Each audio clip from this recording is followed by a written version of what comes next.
DavidKimberly.com, sitting here with Justin Gosdas. Where are you from, buddy? Salt Lake City, Utah. Okay, you've got to get down here, and we got to share with the world your story.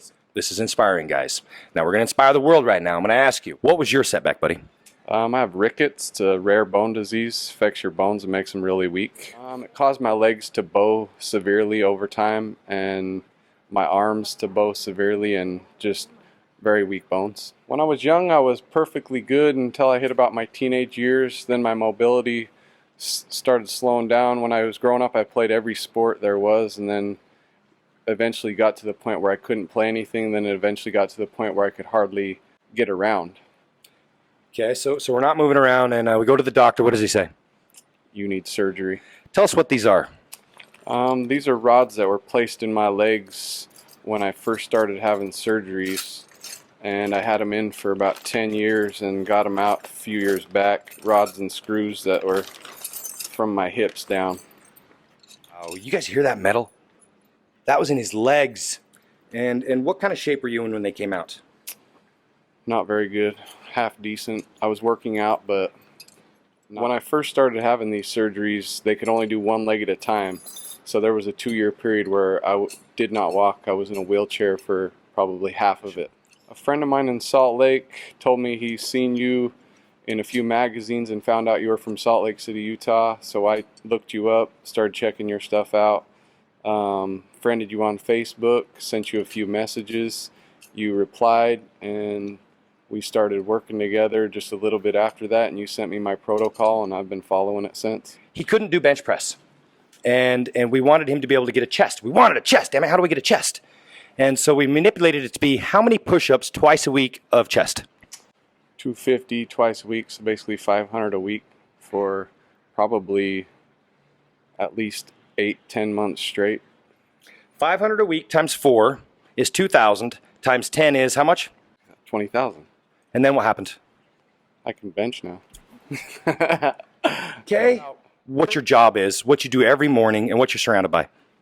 I work in a bakery with my mom, so I'm around sugar and every kind of treat there is in the world every day of the week. And your hands are in the dough too, right? Every day. So it's not around it. He's touching it. He's touching the sugar in the dough. Every day of the week. Dude, how do you do it? How do you not eat? Sugar's not even tempting to me anymore. No. You're looking at the camera and somebody out there's going, the hell with you. Sugar's not tempting. Come on, man. I just put it in my mind that I am not going to bend. I'm not going to break, and I'm going this way. I'm right here, man. The fridge is open. How do you shut it? Whew, it's hard sometimes. It depends on the day, but I just tell myself, you're going to wake up pissed off tomorrow if you do it. It's like the end of, it's like the whole day you beat yourself up, even days after. It's not just a one-day thing. It messes you up mentally. You feel you're not as focused, you're not as on point. I feel like I don't lift as hard. I feel like I don't push myself as hard. I feel like I'm down on energy, everything. It affects everything. How did you stick with what's on that paper? I trusted what you said. I seen how you looked, and I trusted what you said, and I said, if it works for him, it's going to work for me. He has terrible judgment. Thank you, buddy. Okay, no problem. So this guy is proof that your mind is the most powerful thing in the world, and that if you use it, it can control all of your decisions to start or stop anything. Was it worth it? It was 100% worth it, and everything on there I felt like helped me to become what I am today and helped me to be the strongest I've ever been, and only going to get stronger. This is a man, and that's symbolic to me, this is a man with bent bones that could easily break, and he proved physically that that is not the case. Tell me what the doctor said to you. You were saying this a little while back where the doctor said... Well, I was going back and forth with the doctor, having issues with my legs, and kept going back and complaining about certain things. And he came in one day at one of our visits and said, you're just going to have to deal with it. And he walked out of the office that quick. And I wanted to kill him. I wanted to get up out of my chair and kill him. And I left there. I got about halfway home, and I was in a complete rage the whole time, just boiling rage. And he took away your excuse. And I hit halfway point, and all of a sudden, it just hit me. I'm just going to have to deal with it. And that was the day that I decided I'm hardcore right now. My life is not over. No. I don't have an excuse. This is it. This grown man who's a doctor did everything he can to help me and then told me to Step it up. step it up. Man up. Yeah. Dude, epic story. Let's do something fun. I'd like to kind of show the camera what we've been working on, and let's talk about our weight real quick. Actually, as we're transitioning over here, what did you weigh when you called me, and how long did it take to basically build this? I weighed around 151, and I would guess today I'm in the 135-ish range. 135. Yeah. Good job, buddy. Let's see what you got. That's my man. Are you kidding me? We don't leave the calves out. That's thin skin, guys. This man has earned it. All right, show us some scars. Tell me you can see that. He's got one all the way up here, all the way sliding down to his knee. Got him on my knees. And then straight down through his knee, all the way through here, into his ankle. Same thing over here.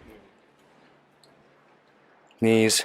Now, you guys, this is a medical miracle in my opinion. So just like his arms, look at that. Are you kidding me? On top of scars, on top of pain and agony and heartache and 1,000 different excuses. And I said, bro, you straighten your arms.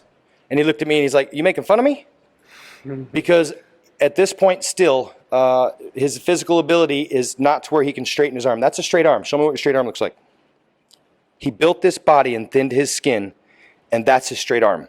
What is your excuse, friends? Ask him what their excuse is. Yeah, what is your excuse? His definition of pain evolved. His definition of what I can do has evolved. And, you know, if you get that kind of email from me online, now you'll understand that guys like this, it's not me, it's not David Kimberly, you gifted guy, it's guys like Justin and my buddies like Dale and any of my favorite transformations, Juan, that have done this. They're all proven to you that you obviously need to evolve your definition of effort, try, and pain. This guy's not a model, but he sure looks like one. Wow. Can't tell me he doesn't look good on a boat. He asked for a date. You kidding me? Proud of you, buddy. Thank you very much. Thank you. Yeah, what is your excuse?